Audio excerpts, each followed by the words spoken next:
Juna bukan siapa-siapa.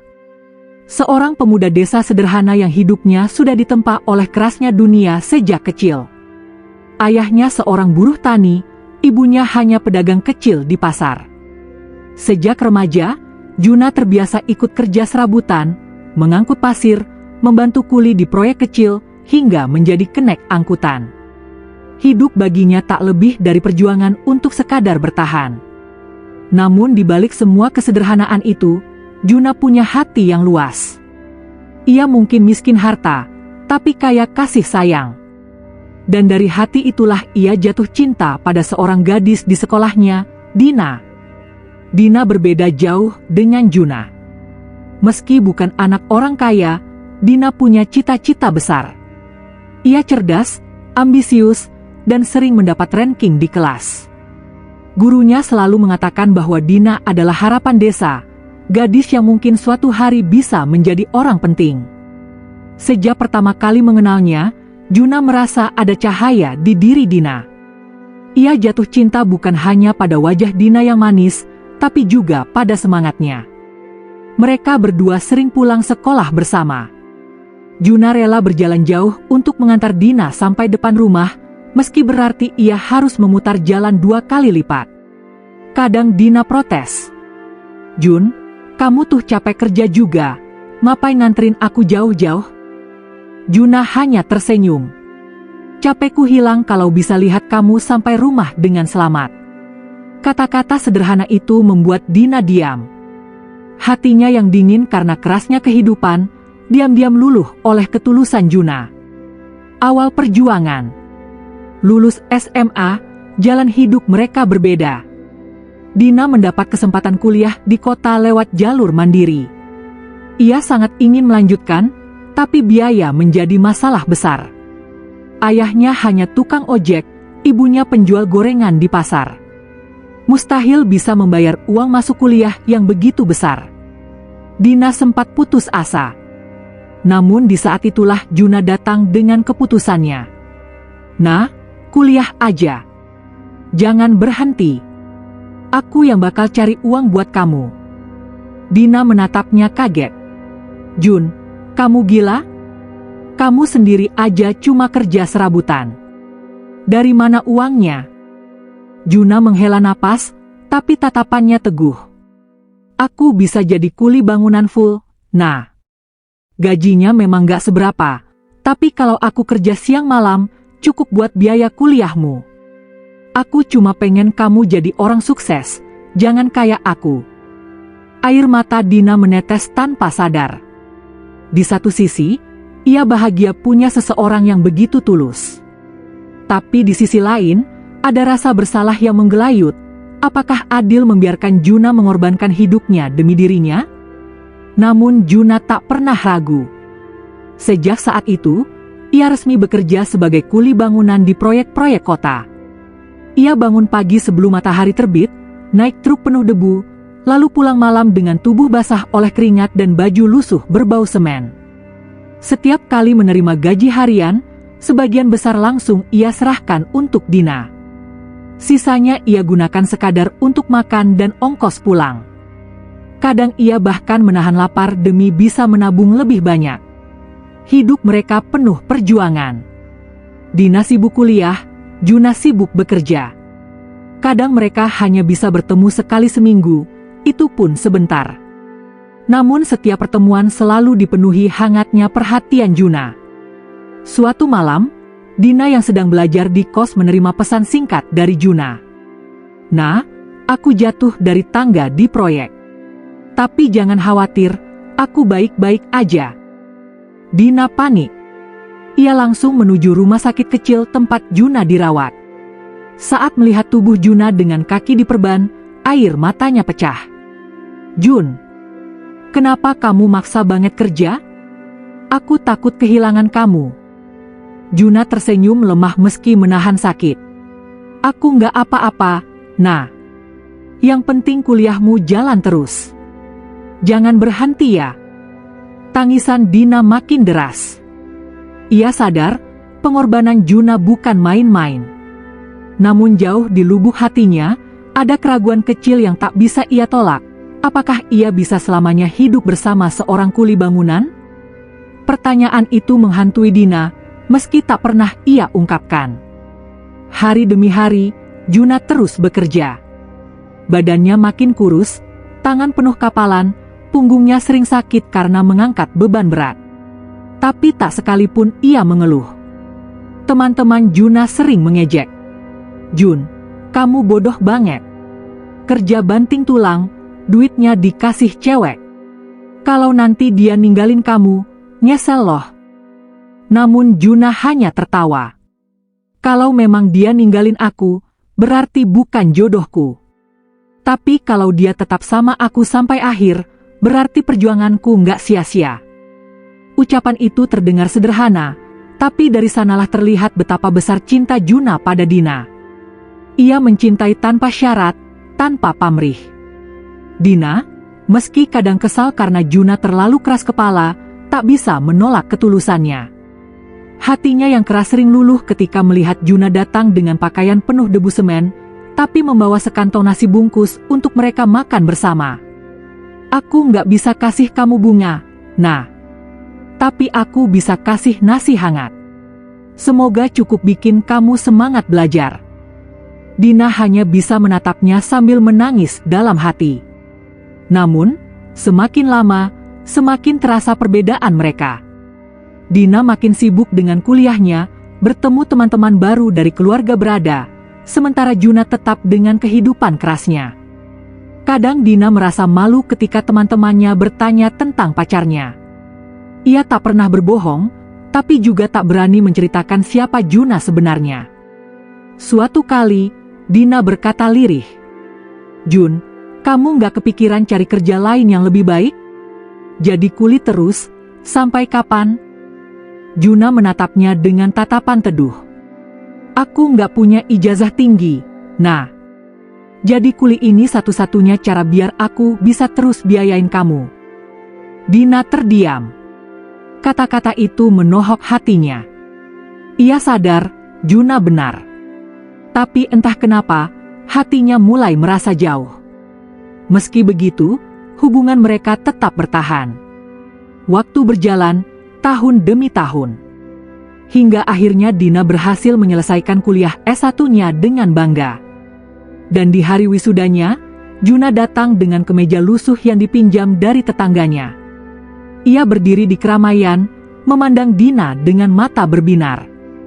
Baginya, itu adalah hari paling membahagiakan, hari ketika semua jerih payahnya terbayar. Tapi siapa sangka, hari itu juga menjadi awal perbedaan besar yang kelak memisahkan mereka. Wisuda Dina menjadi hari yang penuh kebanggaan. Juna berdiri di barisan orang tua, membawa sebuket bunga sederhana yang ia beli dari pedagang pinggir jalan. Di antara kerumunan jas dan gaun yang mewah, Juna tampak canggung dengan kemeja lusuh pinjaman tetangganya. Namun senyum di wajahnya lebih berharga daripada apapun. Dina melihat Juna dari kejauhan. Matanya berkaca-kaca. Ia tahu, di balik bunga murahan itu ada keringat, luka, bahkan nyawa yang dipertaruhkan Juna di setiap proyek bangunan. Tanpa Juna, mustahil ia bisa berdiri di panggung wisuda hari itu. "Jun, terima kasih," bisik Dina lirih saat mereka bertemu setelah acara. Juna tertawa kecil, mengacak rambut Dina yang rapi. "Aku yang harusnya terima kasih. Kamu udah buktiin kalau kerja keras nggak sia-sia. Aku bangga sama kamu, nah." Namun, di balik kebahagiaan itu, Dina mulai merasakan jurang yang terbentang lebar. Teman-temannya merayakan kelulusan di restoran mahal bersama keluarga mereka. Sementara Dina hanya bisa duduk di warung kecil bersama Juna, makan nasi goreng seadanya. Hatinya terbelah dua, rasa syukur bercampur dengan rasa ingin hidup lebih baik. Beberapa bulan setelah wisuda, Dina mengutarakan keinginannya untuk menikah. Meski Juna belum punya apa-apa, Dina berkata ia tidak butuh pesta mewah. "Aku nggak peduli pesta besar atau kecil, Jun. Yang penting aku sama kamu." Mendengar itu, Juna hampir menangis. Ia pun mengajukan pinjaman kecil ke koperasi desa, hanya untuk bisa mengadakan resepsi sederhana di balai RW. Tenda dipasang seadanya, kursi plastik dipinjam dari tetangga, dan makanan dimasak bergotong royong oleh ibu-ibu sekitar. Hari itu, Juna dan Dina resmi menikah. Juna mengenakan jas murah sewaan, Dina memakai kebaya sederhana. Namun senyum mereka seolah lebih indah dari gaun pengantin manapun. Tetangga banyak yang terharu. Beruntung sekali Dina punya suami seperti Juna, meski miskin tapi berhati emas. Tapi ada juga bisikan sinis. Apa Dina nggak nyesel nikah sama kuli bangunan? Dia bisa aja dapat laki-laki lebih mapan. Juna mendengar bisikan itu, tapi ia pura-pura tidak peduli. Yang penting, Dina kini sah menjadi istrinya. Setelah menikah, Dina tidak berhenti pada S1. Ia ingin melanjutkan S2. Alasannya sederhana, ia bercita-cita menjadi wanita karir sukses. Jun, aku pengen ambil S2. Kalau aku punya gelar lebih tinggi, peluang kerja lebih besar. Gajinya juga lebih besar. Aku pengen ngebahagiain kamu juga. Juna terdiam sesaat. Gaji kuli bangunan pas-pasan bahkan untuk kehidupan sehari-hari. Tapi melihat semangat Dina, ia tidak tega mengecewakan. Kalau itu keinginanmu, aku bakal usahain. Nah, aku kerja lebih keras lagi. Sejak saat itu, Juna nyaris tidak punya waktu istirahat.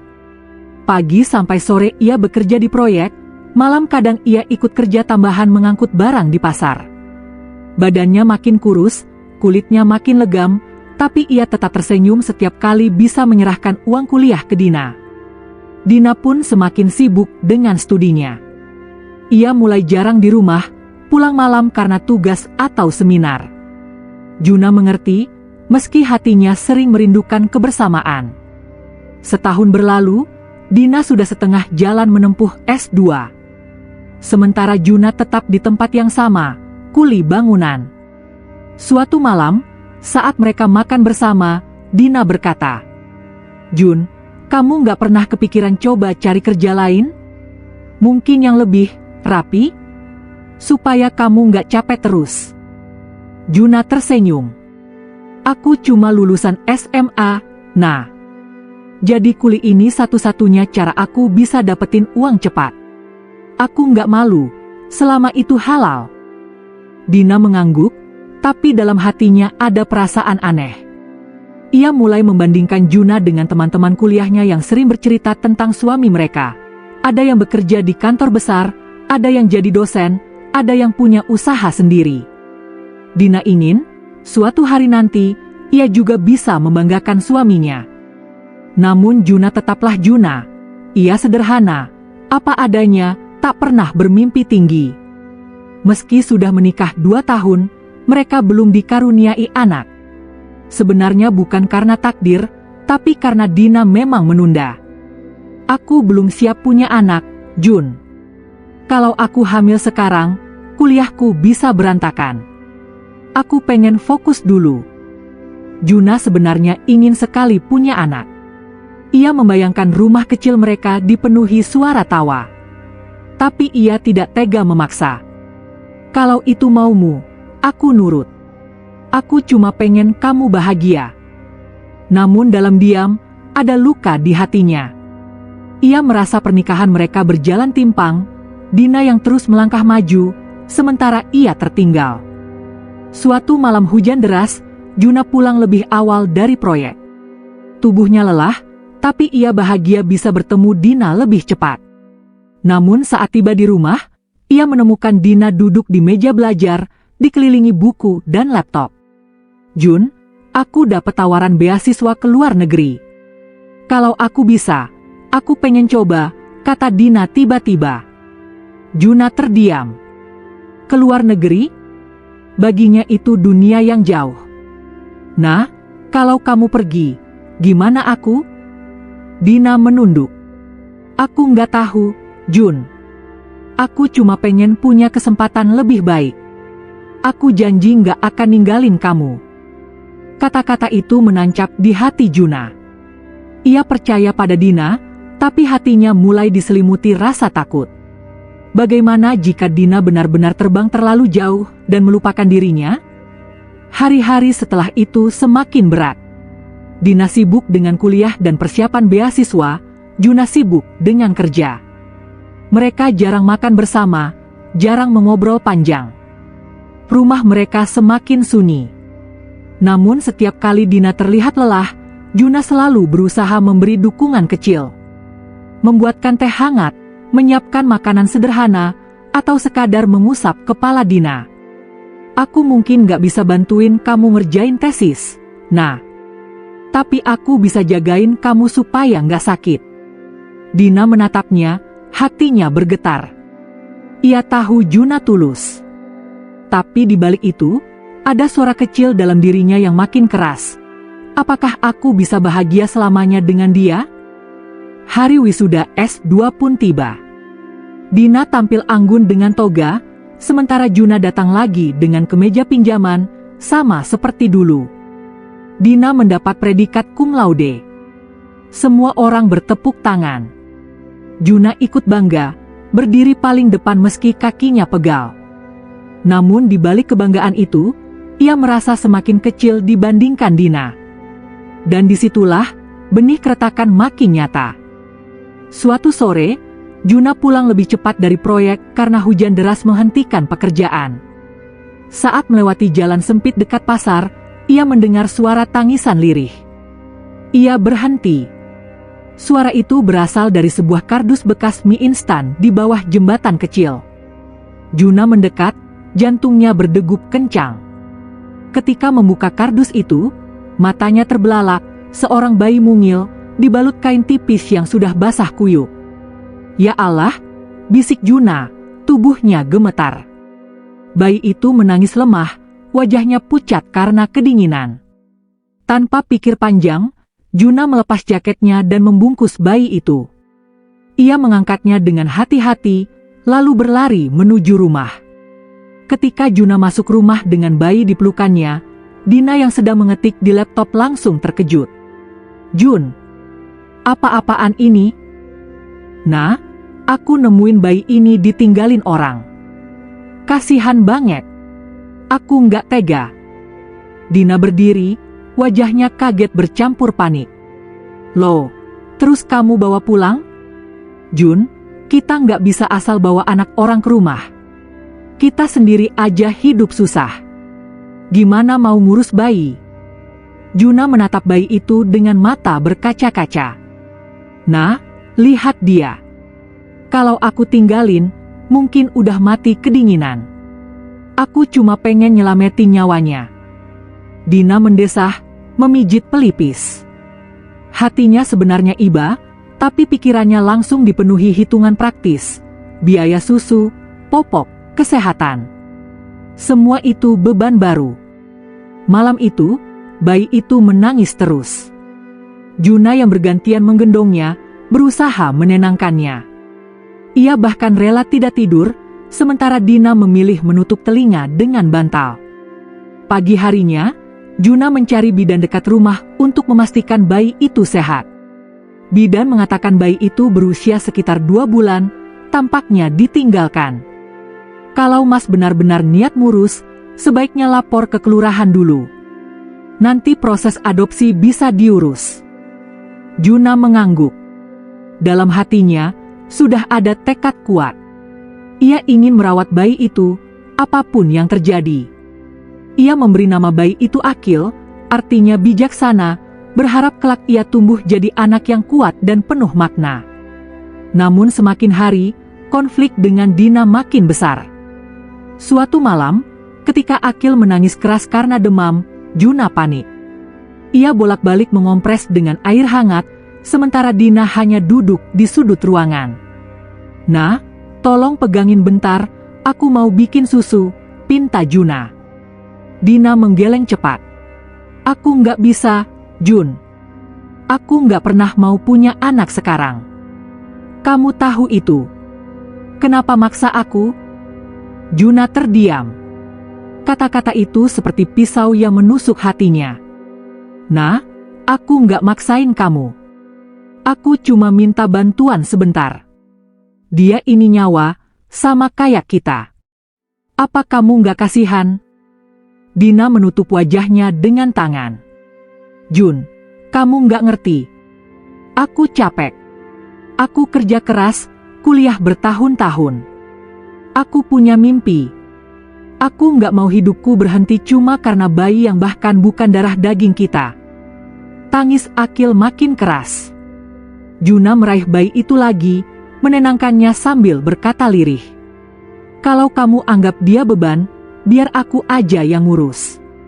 Aku sanggup. Sejak saat itu, rumah mereka terasa terbelah dua.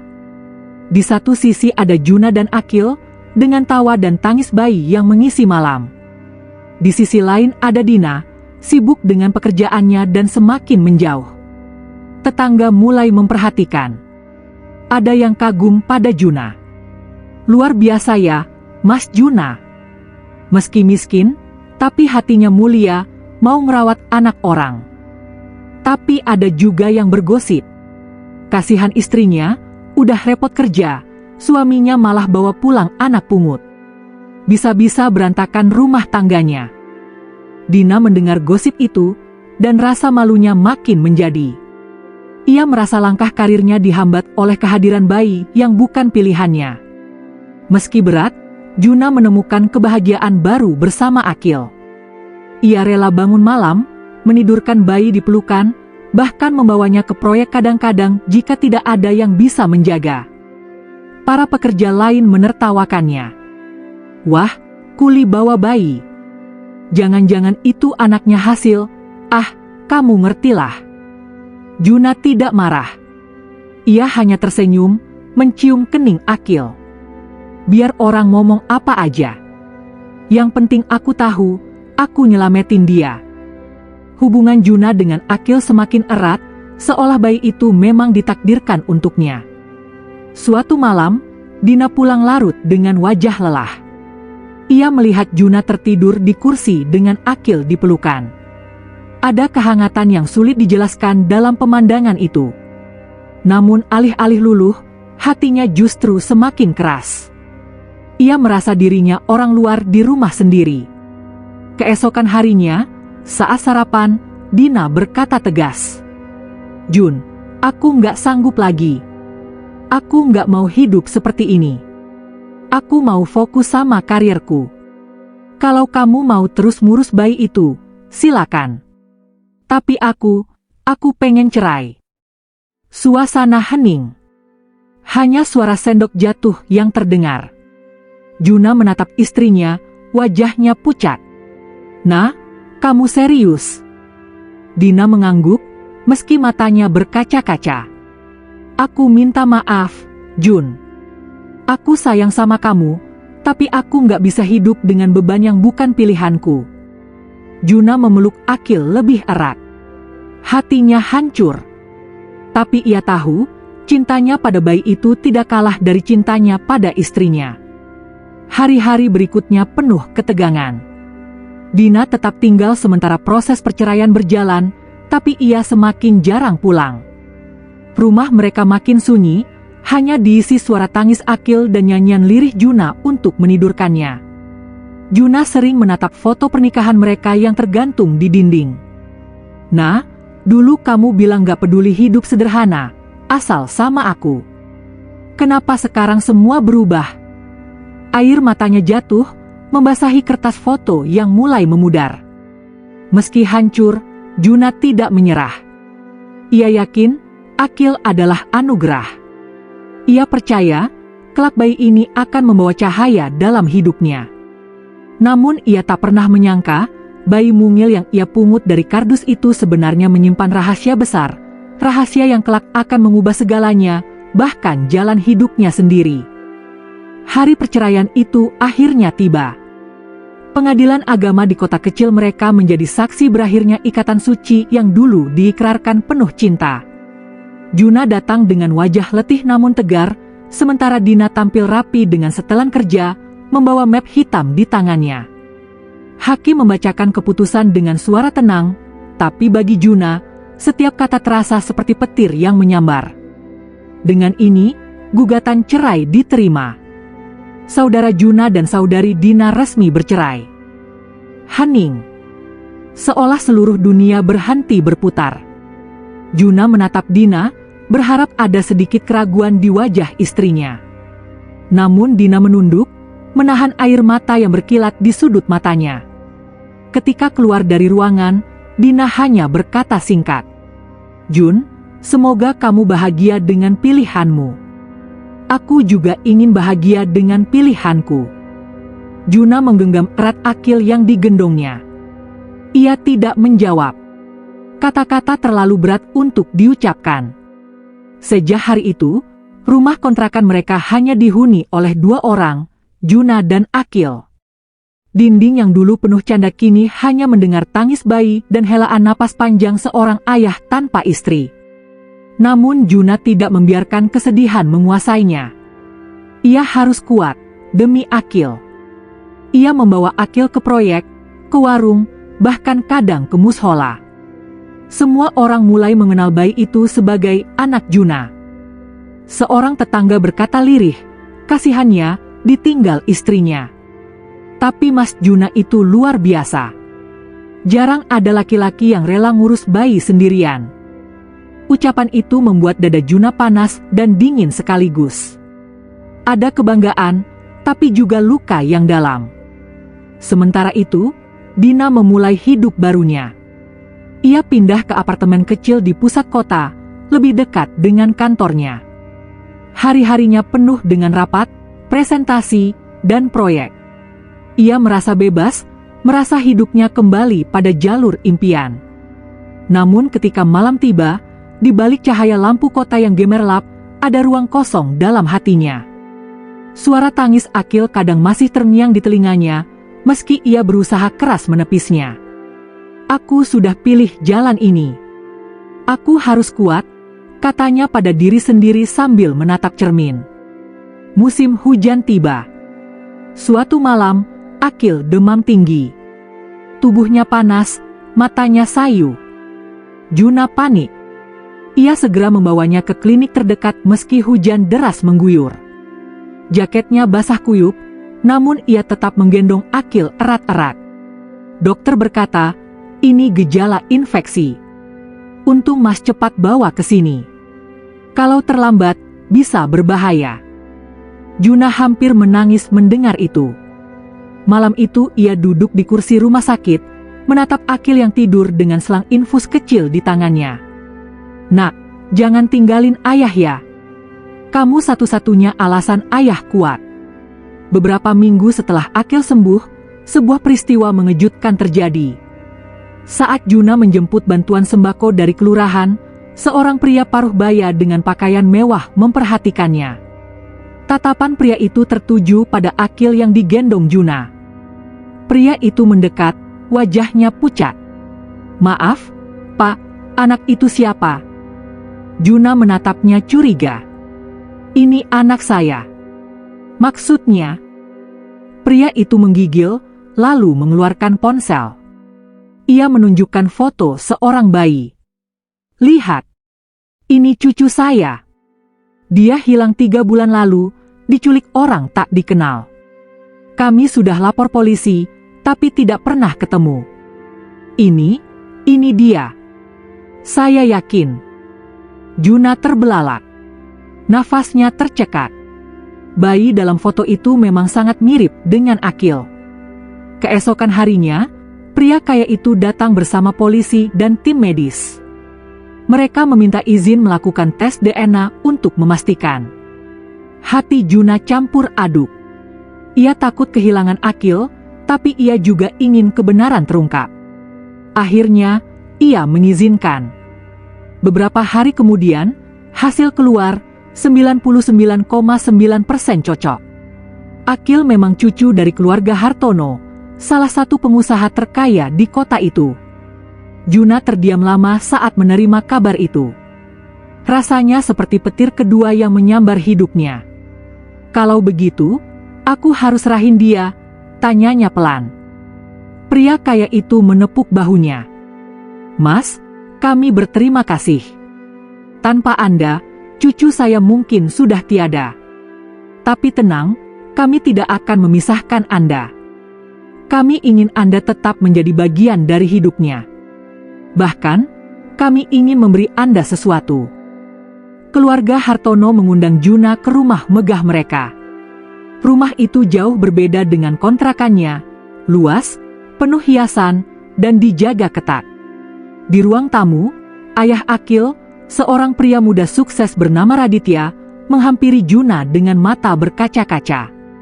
Mas Juna, saya nggak tahu bagaimana harus membalas. Kamu sudah jadi ayah bagi anak saya ketika saya nggak bisa menemukannya. Saya ingin kamu tetap jadi ayah baginya. Juna menggeleng pelan. Mas, saya cuma tukang kuli. Saya nggak pantas masuk ke keluarga sebesar ini. Raditya tersenyum. Justru itu.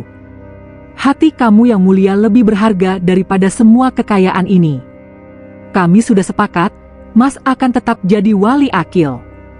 Bahkan, kami ingin memberikan separuh warisan yang seharusnya menjadi miliknya, sebagai tanda terima kasih. Juna terperangah. Kata-kata itu terlalu besar untuk ia cerna. Dari seorang kuli miskin, tiba-tiba ia ditawari kekayaan yang tak pernah ia bayangkan. Malam itu, ketika kembali ke kontrakan, Juna duduk termenung. Akil tertidur pulas di sampingnya. Ia teringat wajah Dina, istrinya yang pergi karena merasa bayi ini beban. Andai saja ia tahu bahwa bayi yang dulu ia tolak justru membuka pintu rezeki dan kebahagiaan. Juna mengusap wajahnya. Ya Allah, Engkau memang punya cara sendiri untuk menunjukkan jalan. Aku kehilangan istri, tapi Engkau titipkan aku harta dan kebahagiaan melalui anak ini. Air matanya jatuh, tapi kali ini bukan hanya kesedihan, ada syukur yang mengalir bersama. Tak lama kemudian, kabar tentang bayi yang ternyata cucu orang kaya itu menyebar. Hingga akhirnya, Dina mendengarnya dari rekan kerjanya. Din, kamu tahu nggak? Mantan suamimu sekarang jadi wali anak orang kaya. Katanya dapat separuh harta juga. Wah, hidupnya berubah total. Dina terdiam. Tangan yang memegang cangkir kopi bergetar. Wajahnya pucat. Apa? Bisiknya lirih. Malam itu, Dina tidak bisa tidur. Ia menatap langit-langit apartemennya yang sepi. Ingatannya kembali pada hari ketika Juna membawa pulang bayi itu. Pada saat ia berkata, "Aku nggak mau beban ini." Kini hatinya diliputi penyesalan. Sejak mendengar kabar itu, malam-malam Dina tidak pernah lagi tenang. Ia selalu teringat wajah Akil yang dulu menangis dalam pelukan Juna. Wajah yang pernah ia tolak dengan dingin. Di apartemen modernnya, yang dulu terasa membebaskan, kini hanya ada kesepian yang menusuk. Jam dinding berdetak pelan, sementara pikirannya terus berkata, "Andai dulu aku tidak menolak, andai dulu aku bertahan." Hidupnya memang sukses dalam karir, jabatan tinggi, gaji besar, dihormati rekan kerja. Namun setiap kali ia pulang, tidak ada suara tawa, tidak ada tangan mungil yang menarik bajunya, tidak ada pelukan hangat dari seorang suami. Yang ada hanya dirinya sendiri, menatap bayangan di cermin dengan mata lelah. Suatu sore, Dina sengaja datang ke sebuah mal besar di kota, berharap bisa melupakan sejenak rasa kosong itu. Namun takdir justru mempertemukannya dengan sosok yang selama ini mengisi pikirannya. Di area bermain anak, ia melihat Juna, dengan pakaian sederhana, namun wajahnya berseri-seri. Ia menggendong Akil yang tertawa riang sambil memegang balon. Di samping mereka, tampak keluarga Hartono, Raditya dan istrinya, tersenyum sambil memotret. Juna, si kuli bangunan yang dulu ia tinggalkan, kini tampak lebih terhormat daripada siapapun di matanya. Dina berdiri terpaku. Matanya panas. Saat Juna berbalik, pandangan mereka bertemu. Untuk sesaat, waktu berhenti. Dina akhirnya memberanikan diri menghampiri. "Jun," suaranya bergetar. Juna menoleh. Ada jeda lama sebelum ia menjawab, Din. Mereka duduk di sebuah bangku taman dekat mal, sementara Akil asyik bermain dengan Raditya. Dina menunduk. Aku dengar semuanya. Tentang Akil, tentang keluarga Hartono. Jun, aku menyesal. Aku bodoh. Aku egois. Aku terlalu mengejar mimpiku sampai kehilangan segalanya. Air mata jatuh di pipinya.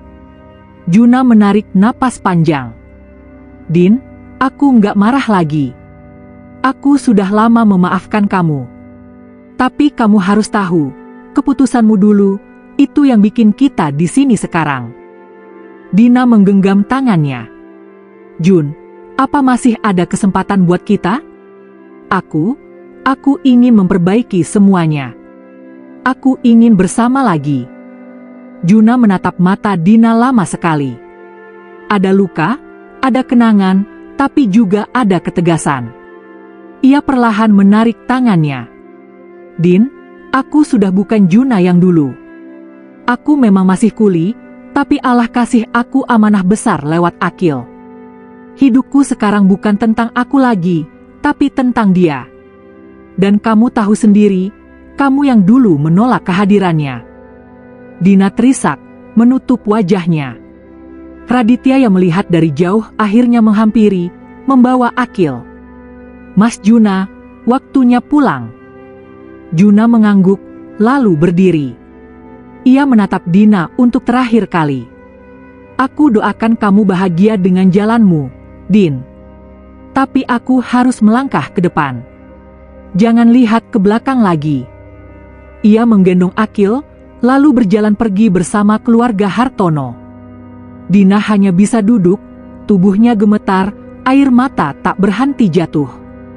Hatinya hancur menyadari bahwa kesempatan sudah benar-benar hilang. Waktu terus berjalan. Juna tetap bekerja di proyek, tapi kini statusnya berbeda. Ia mendapat kepercayaan dari keluarga Hartono untuk mengelola beberapa unit bisnis mereka. Perlahan, hidupnya lebih mapan. Namun meski berada di lingkungan orang kaya, Juna tidak berubah. Ia tetap sederhana, tetap rendah hati, dan yang terpenting, tetap menjadi ayah bagi Akil. Di malam-malam tenang, ia menatap bocah itu tidur dan berbisik.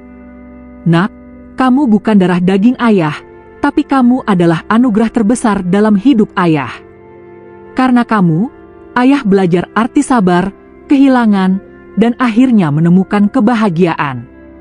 Sementara Dina, ia tetap hidup dengan karir gemilang, tapi hatinya kosong. Setiap kali ia melihat keluarga kecil bahagia di jalan, rasa penyesalan itu kembali menghantam. Ia pernah punya semuanya, suami yang setia, rumah sederhana yang penuh cinta, dan seorang bayi yang bisa menjadi cahaya hidupnya. Tapi semua itu ia lepaskan demi ambisinya sendiri. Hingga akhir hayatnya, Dina menyadari satu hal, ada harga yang tak bisa dibayar dengan karir ataupun harta, yaitu cinta dan keluarga. Dan Juna, dengan segala luka dan perjuangannya, justru menemukan makna hidup sejati dari bayi yang dulu dianggap beban, tapi ternyata menjadi kunci rezeki dan kebahagiaannya.